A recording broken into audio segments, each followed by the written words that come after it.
Howdo! We're talking about knobs and back cavities today. You at the back, stop giggling.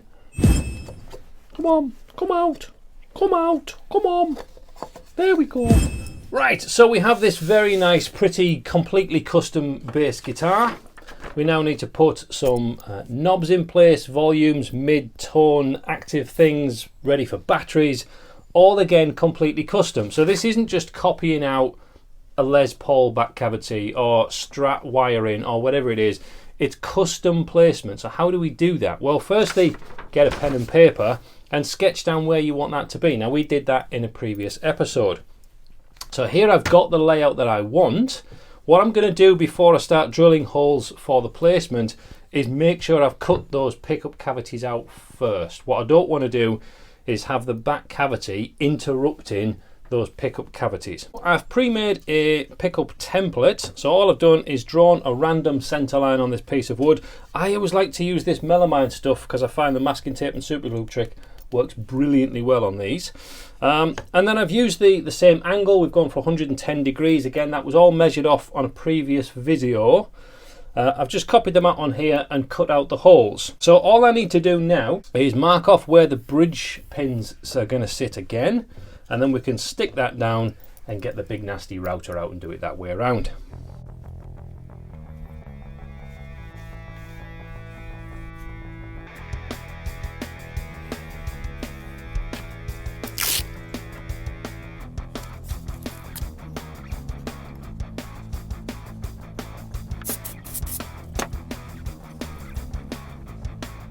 So stuck down with masking tape and super glue, we can see I've got the center line matched up with the bridge in the center at that point, marking through all the way so we know that's in the right place. So the big question here with the pickup cavities is how deep does that cavity need to be?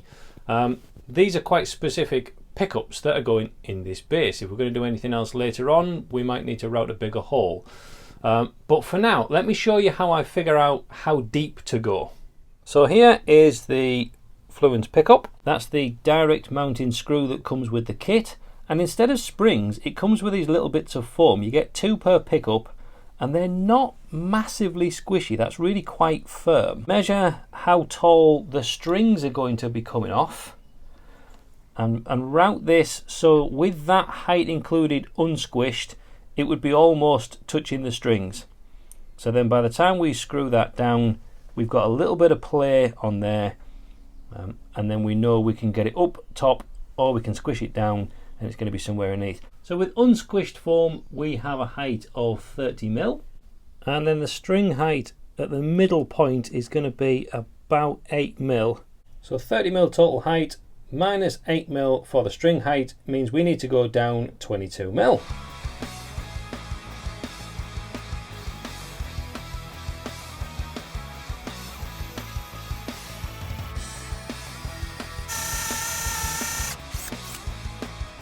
There we go, so rough cut to approximate depth, a little bit shy just so we don't end up with these dents from the Forstner bits at the bottom of the pickup cavity.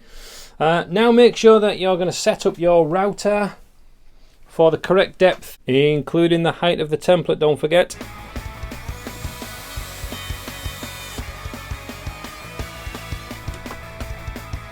Okay, so 21.5 mil I've got at the minute, which I'm going to keep that for now. So I'm even going to take this off. Ooh! Hey, that looks nice. Ooh, ooh, ooh.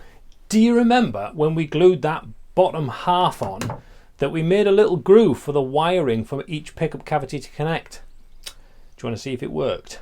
I've been worried about this. So there we can see the hole from both sides, so that's promising. Let's grab some, there you go, bass wire. Will that fit? Oh, let it go through. Go on, go on, bit of a wiggle. Come on, that's gonna fit. Yes! Victory! Excellent. Hey! Nice. Right, okay, so now that the pickups are in place, yes, they might need a little fine tuning just to make them a little bit neater, but that's easy peasy. They're in place, which is what's important for the next step of making sure that the back cavity is in the right place and isn't going to interrupt the back of this pickup cavity. So this is where the knobs and controls need to go. We've got a volume in the middle, and then the others are kind of splaying around underneath it. And we've got space for a battery pack to go in there because these are active pickups.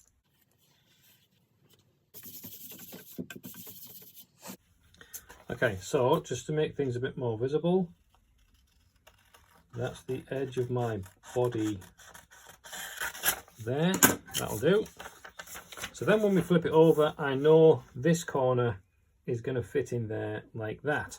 Okay, now you can see we've also got this chamfer on here, which is where the jack plate is going to go. So that's the slide off section there. So where we've placed the last toggle switch, that's going to need to come in a little bit. So we just need to tighten this curve up a little bit here.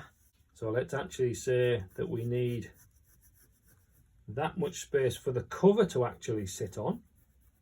Right, so the next job for me to do is to make the cavity cover plate, because then you can use the cover plate to scribe around on the body. I'm not going to make a routing template to perfectly match this, because that's just a lot of faffing. To actually get a really nice fit is quite a tricky thing to do. I haven't got the time for that. So I'm going to cut the cover plate out, scribe it around the guitar, and cut into that edge using knives and chisels so it can be super accurate. And then we can just get rid of the excess in the middle with the router rather than going all the way up to the edge. So we'll still have nice, clean, crisp edgings, but quick enough that we can use the router for the excess as well. This is just fretboard material, exactly the same as what's on the guitar. I've just got two pieces, stuck them together, and we're going to use that for our cover plate. Right, to the bandsaw.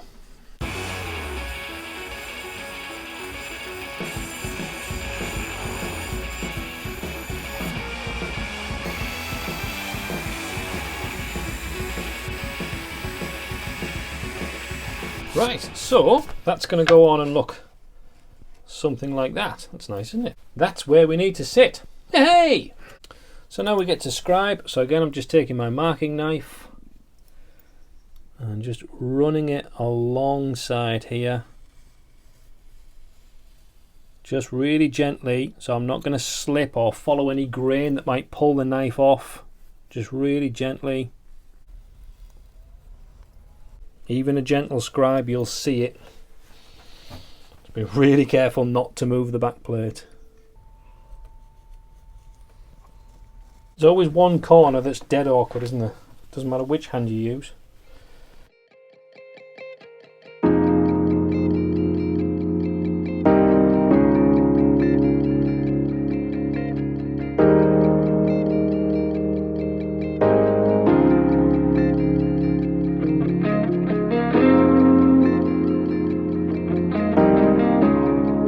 There we go, that's a definite visible edging. So now we can go in with the router and take out that center section. But when you design and make some of these things on the hoof, purpose made to fit, you come across little areas that could be a problem that we maybe turn into part of the design. So this is what I'm talking about. This edging that I wanted to be nice and crisp, it's realizing I'm not going to be able to sand that, so it's going to have slightly fluffy parts where the fibers chip off a little bit.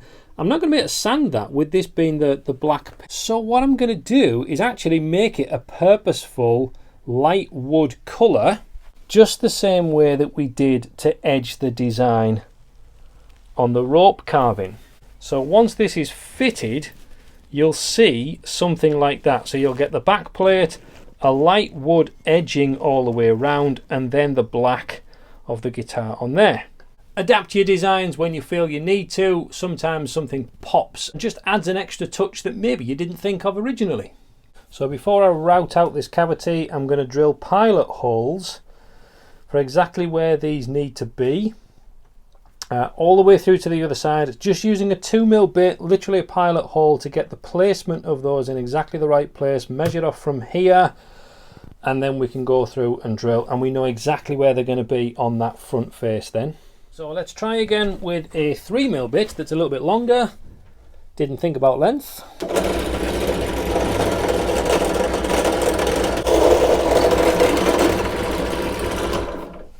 Right, so now we get to this question of depth again. So like the same we had with the pickup cavities, how deep do we want to go from here?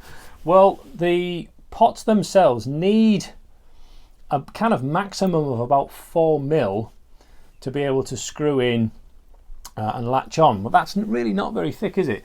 So I'm going to go through and I'm going to take off probably about 40. This is a 45 mil depth. So I'm going to take off 40 mil, leaving me probably a mil or so too much.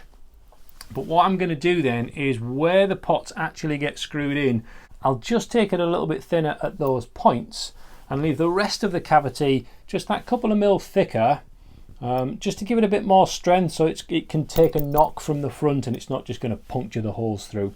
I don't like power things, but they've got the uses, haven't they?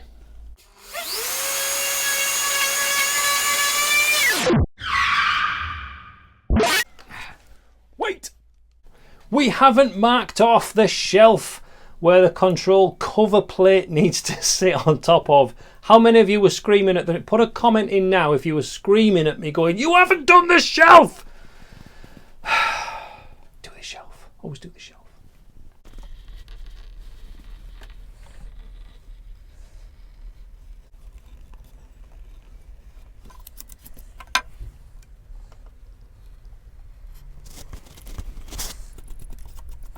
There we go, shelf area with little indents for magnets to fit into. Now, where was I?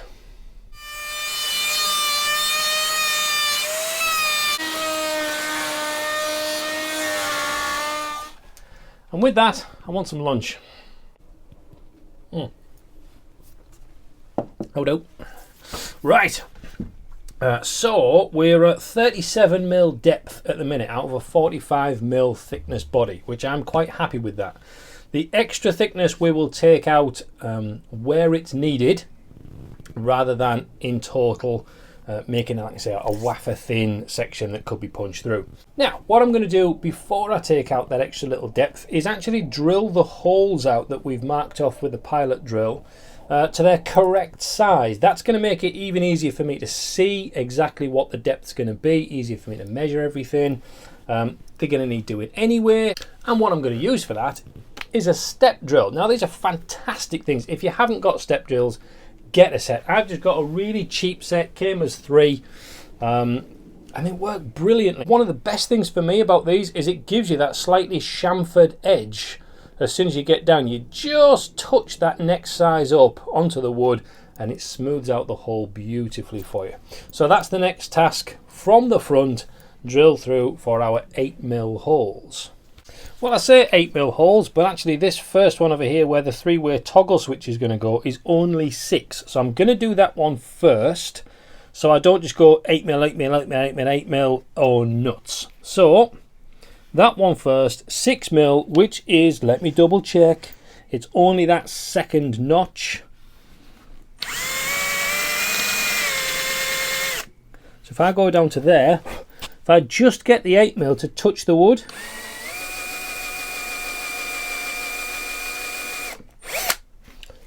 it just gives me a really nice finished off hole.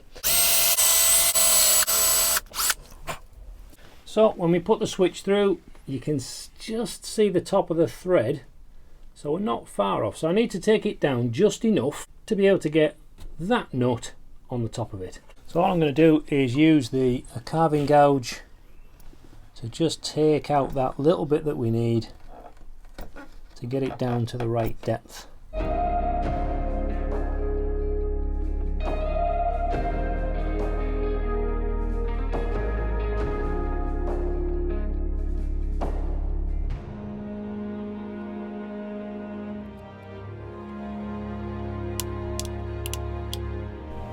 Perfectly sculpted, all for the right height without sacrificing strength for the front edge. Now don't worry, I haven't forgotten about the shelf again. That's the next task. What I did need to do was put these in place because some of these circuit boards are actually really quite tall. So I needed to make sure that I didn't take the shelf down so far that it would get in the way of that. Everything in its place and a place for everything, right? So using a trusty marking gauge, set to the thickness of my plate, So I can just go around here and scribe off the depth that I need to go down to.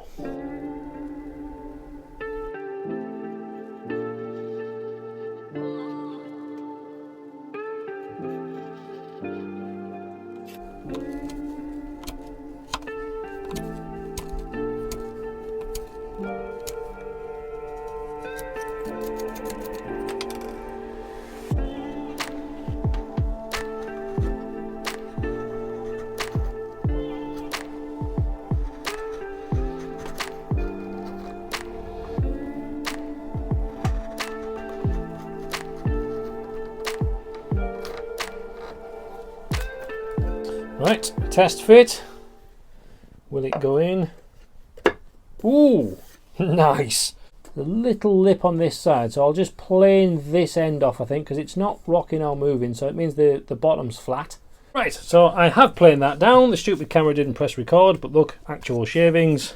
Of course, the only way I can get this out at the minute is by turning the base upside down. Come on, come out, come out, come on. There we go. So we need to edge this. I need to put magnets in here, and I'm going to dip down this last half here so that when you're in, you can push that down and hopefully pop up for easy access. We'll try a bit and see if that works.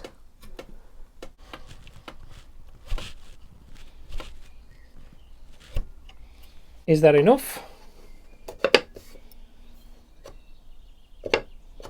I think it might be. Let's get some magnets in and see what happens. So I'm going to go for 2 first, see what they're like. If we need to add another one or another 2, that's absolutely fine. So 5mm hole, and then put the magnet in, a tiny bit of super glue, just push it down in so it's nice and flat. Excellent. So I'm going to try a trick for locating the second magnet.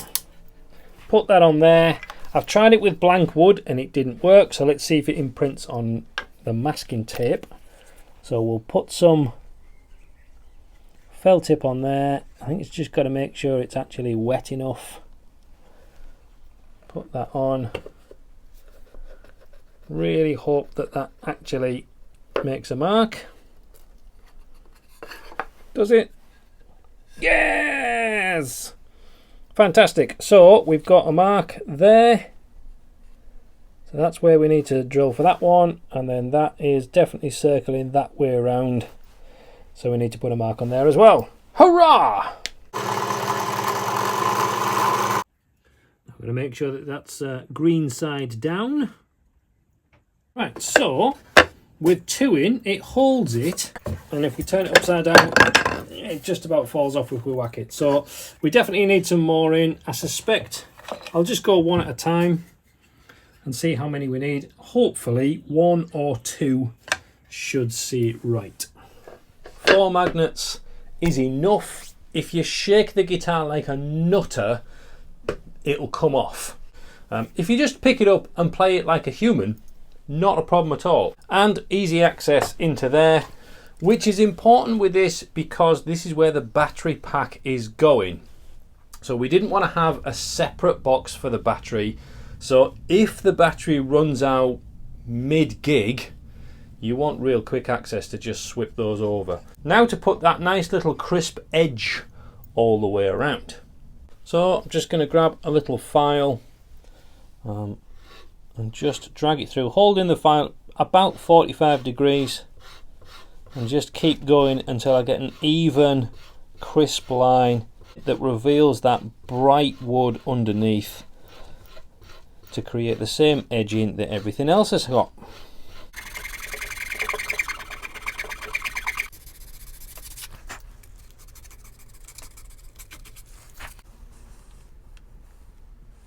Well, it doesn't look like we've done much from the front, does it?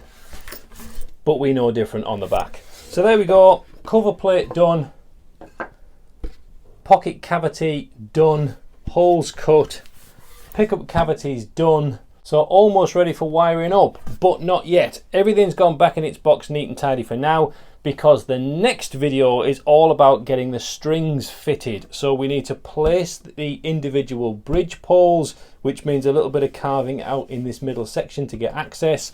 It means finalizing this headless headstock, and we're going to use some string ferrules on the back to hold the strings in place.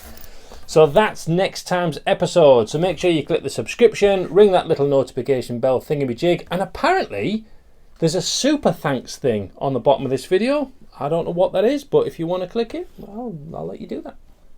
Laters. God bless.